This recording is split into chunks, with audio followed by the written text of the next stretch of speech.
greatness in a sea of the dying and shameless. A sea of the aimless. I don't wanna be one of the nameless. Ya, bismillahirrahmanirrahim. Assalamualaikum warahmatullahi wabarakatuh. Hai teman-teman semua, kembali lagi bersama saya Erika di channelnya Lentera CPNS. Kali ini saya mau membahas tentang kisi-kisi soal pretest PPG berdasarkan kisi-kisi PPG tahun 2019. Di sini saya mau membahas 5 indikator dari pelajaran atau mapel matematika untuk guru kelas SD. Yang pertama di sini ada tentang kompetensi mapelnya. Yang pertama itu menerapkan konsep relasi dan fungsi linier, teman-teman, dalam pemecahan masalah. Lebih detailnya lagi, indikator esensialnya adalah menganalisis konsep aljabar dalam pemecahan masalah. Jadi nanti soalnya itu berupa soal cerita yang kita selesaikan dengan menggunakan konsep aljabar. Kemudian yang kedua adalah ada melatih konsep sistem persamaan linear dalam pemecahan masalah.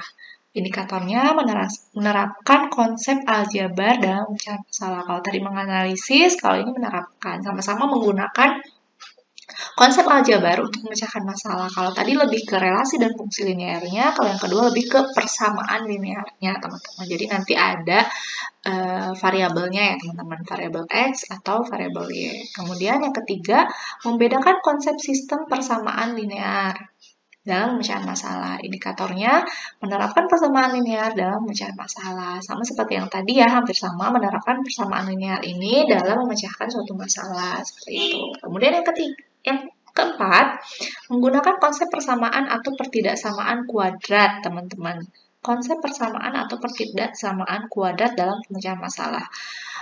Indikatornya menerapkan konsep persamaan kuadrat dalam pemecahan masalah. Jadi nanti ada soal cerita yang pemecahannya itu dengan menggunakan konsep persamaan kuadrat ya, teman-teman ya.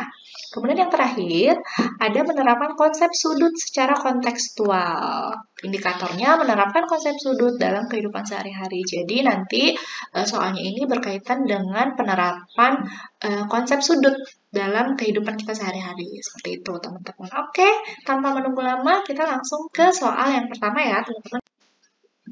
Ya, kita langsung ke soal yang pertama ya, teman-teman ya. Di sini soalnya katanya Rani pergi ke sebuah mall dengan menggunakan mobil. Tarif parkir mobil pada jam pertama adalah Rp 5.000 dan per jamnya Rp 3.000. Jika Rani berada di mall dari pukul 15 hingga pukul 20, maka berapa total biaya parkir yang harus dibayar oleh Rani? Nah, teman-teman, kalau teman-teman ketemu soal seperti ini, teman-teman bisa menyelesaikannya dengan cara fungsi ya, memakai cara fungsi aljabar, teman-teman. Oke, caranya gimana? Oke, kita bahas ya. Yang pertama kita tulis dulu fungsinya. Saya tulis fungsinya dalam bentuk fx ya, teman-teman. Apa ini fx? Fx ini adalah biaya parkir yang harus dibayar oleh Rani ya. Biaya parkir yang harus dibayar.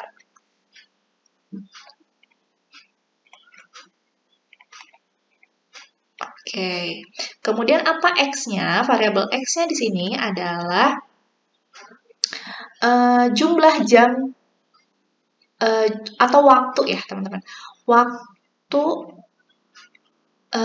Rani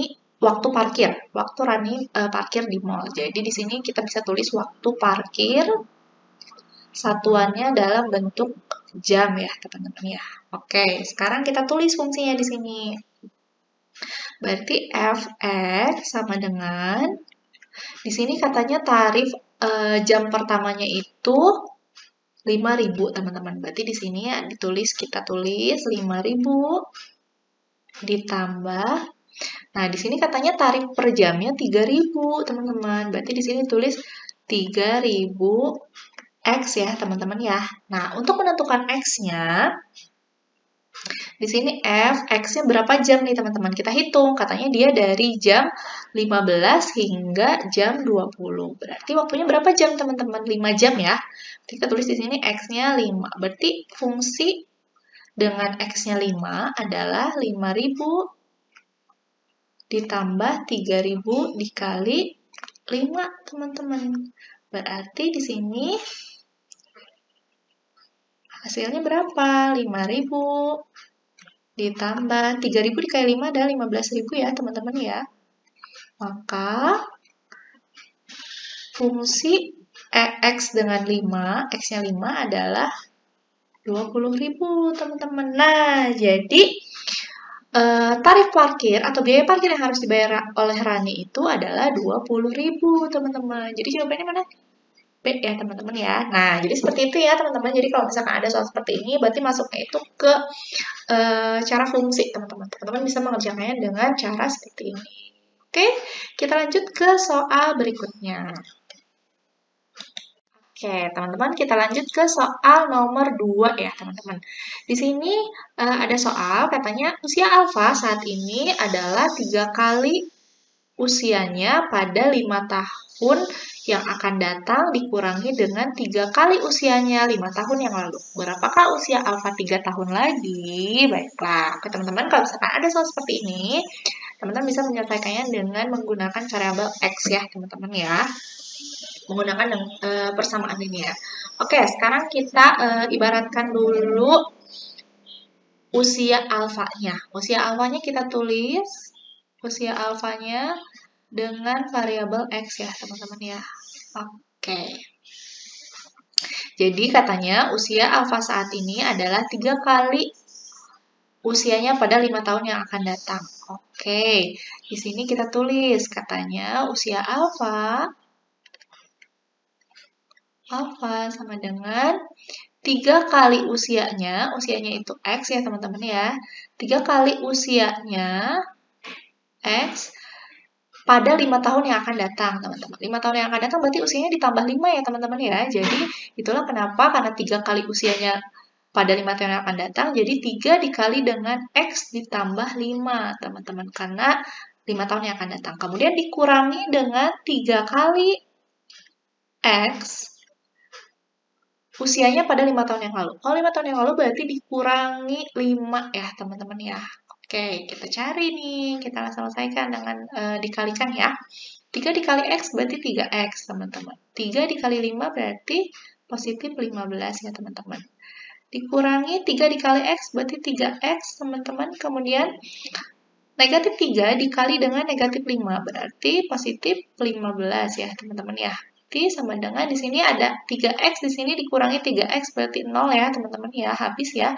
Tersisa 5 ditambah 15, maaf, ditambah 15 berarti 30 teman-teman. Berarti usia alfanya itu adalah 30 tahun teman-teman. Tapi yang ditanyakan di sini adalah berapa usia alfa 3 tahun lagi? Berarti usia alfa 3 tahun lagi sama dengan 30 ditambah 3, teman-teman. Berarti berapa? 33 tahun. Seperti itu ya, teman-teman ya. Maka jawabannya adalah C, teman-teman. Jadi, kalau misalkan ada usaha seperti ini, teman-teman ubah dulu kalimat matematikanya atau ubah dulu kalimat pada soal menjadi kalimat matematika dalam bentuk variabel. Kita misalkan di sini kan saya misalkannya dengan X. Jadi supaya teman-teman mudah dalam mencari jawabannya. Seperti itu ya, teman-teman ya. Kita lanjut ke soal berikutnya, teman-teman. Ya, teman-teman kita lanjut ke soal nomor 3 ya. Di sini katanya pada hari Minggu pagi, Andi, Edo, dan Budi pergi ke toko buku Lentera, teman-teman, untuk membeli alat tulis sekolah. Andi membeli 4 buku tulis dan 3 pensil dengan harga Rp12.500. Dan Edo membeli 2 buku tulis dan sebuah pensil dengan harga Rp5.500 pada toko yang sama, teman-teman. Budi akan membeli 6 buku tulis dan 2 pensil.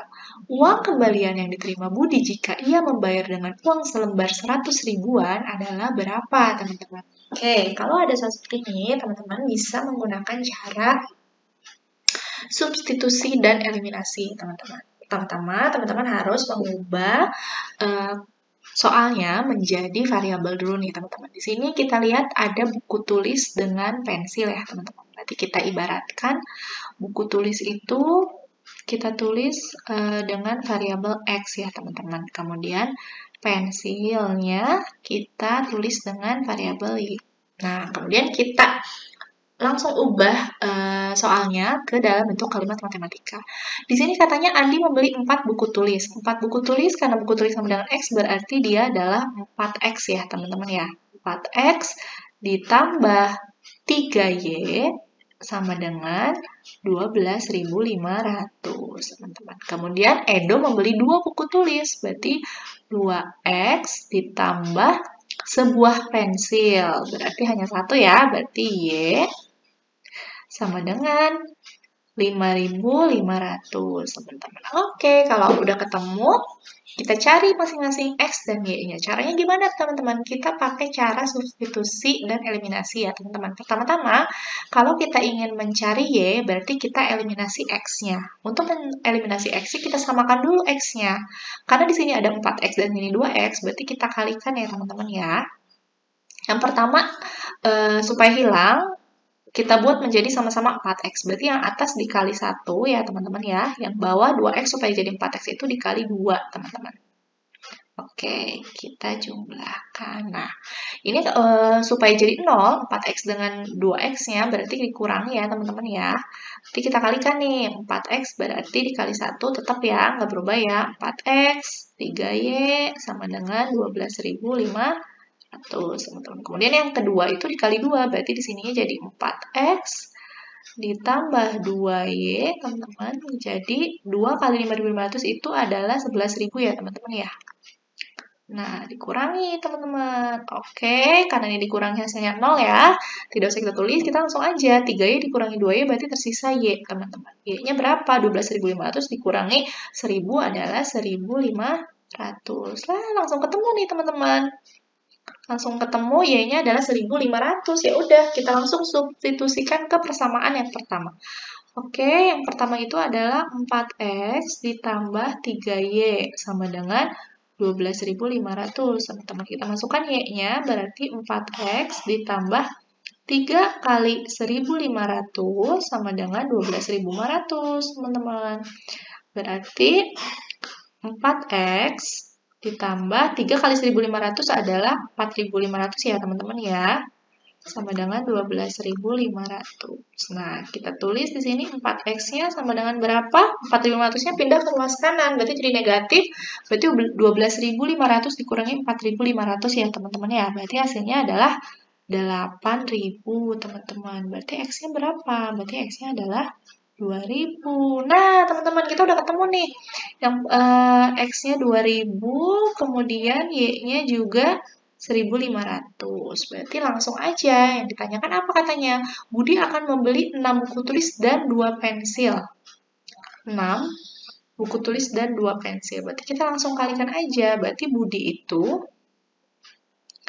sama dengan 6 buku tulis. 6 berarti 6X ditambah 2Y ya teman-teman ya. Langsung masukkan 6 dikali 2.000.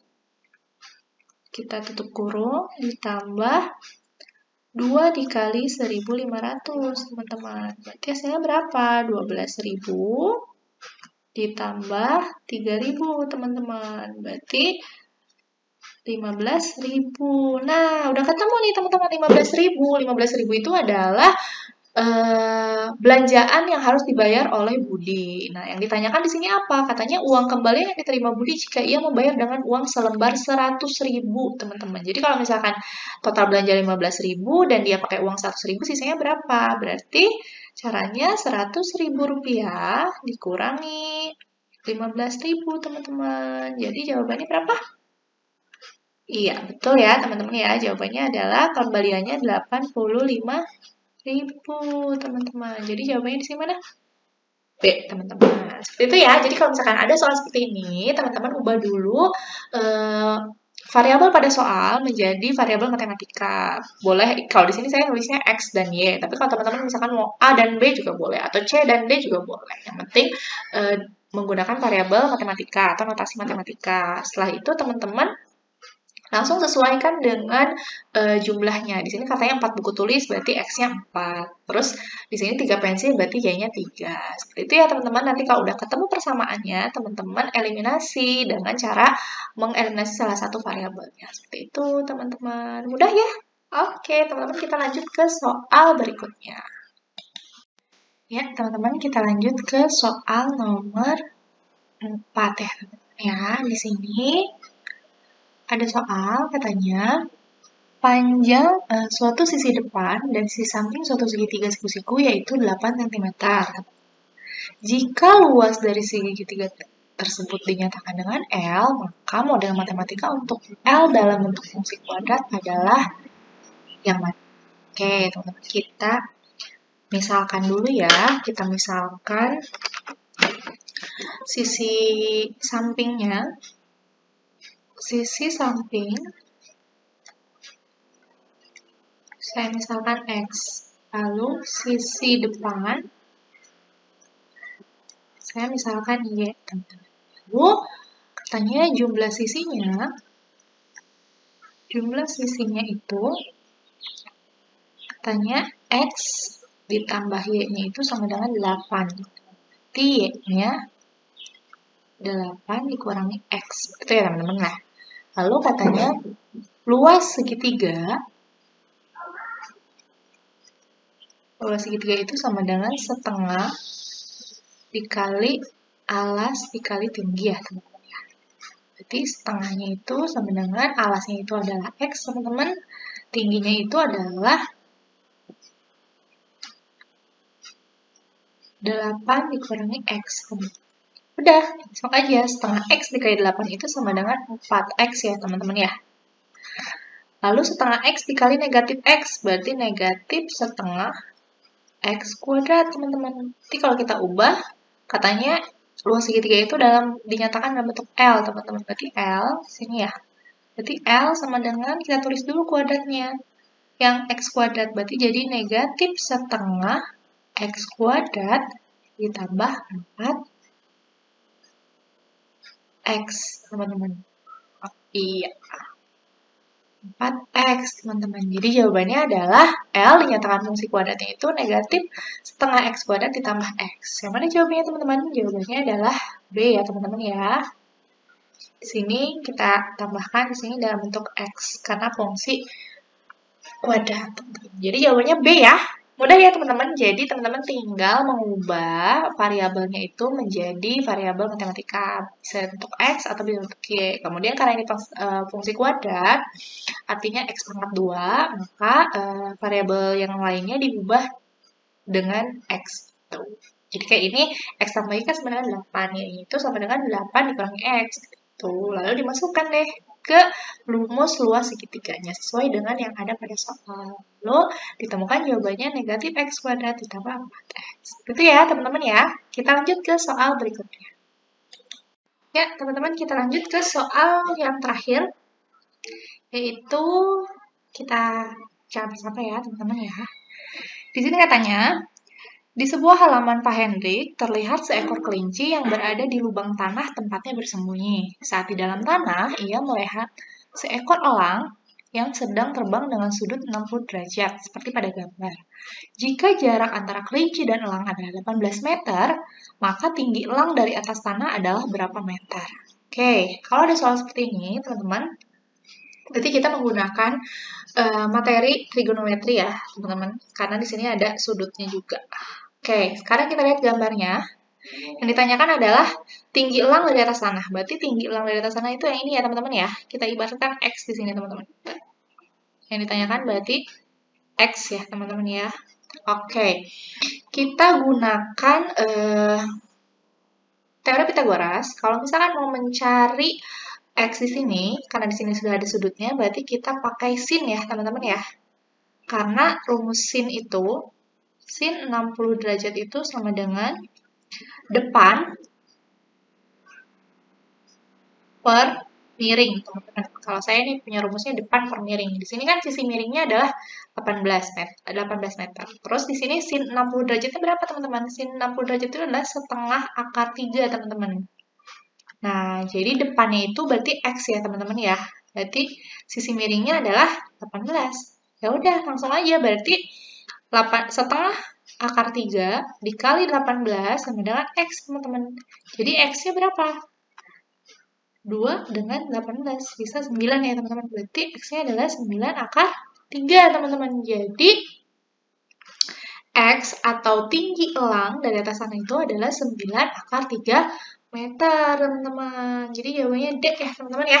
Mudah ya, teman-teman. Jadi kalau ada soal seperti ini, teman-teman lihat kalau ada soal yang melibatkan materi trigonometri, teman-teman tinggal bisa menggunakan teori Pitagoras berdasarkan sudut yang diketahui. Karena di sini sudut yang diketahuinya adalah 60 derajat, kemudian yang ditanyakan adalah sisi depannya, berarti teman-teman bisa menggunakan salah satunya adalah dengan sinus, sudutnya, seperti itu. Saya punya rumus kalau sinus itu depan per miring. Kemudian saya juga nih punya rumus kalau cos alfa, misalkan ya sudutnya adalah alfa, itu adalah samping per miring, teman-teman. Atau sampingnya itu berarti ini nih, teman-teman.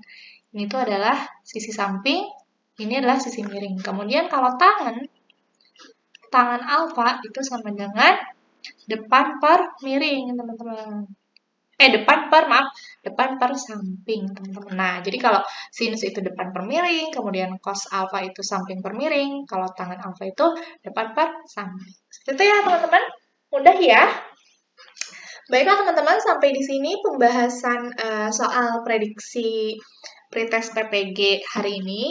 Mudah-mudahan video ini bermanfaat untuk teman-teman semua. Jangan lupa next video kita masih akan bahas tentang soal prediksi berdasarkan kisi-kisi pretest PPG tahun 2019. Teman-teman jangan lupa ya di subscribe channelnya, kemudian ditonton videonya supaya teman-teman bisa belajar bersama. Oke, sukses ya teman-teman nanti pretest PPG-nya. Semoga teman-teman semua lulus. Amin.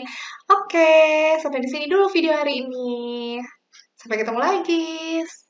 Tetap semangat dan sehat selalu.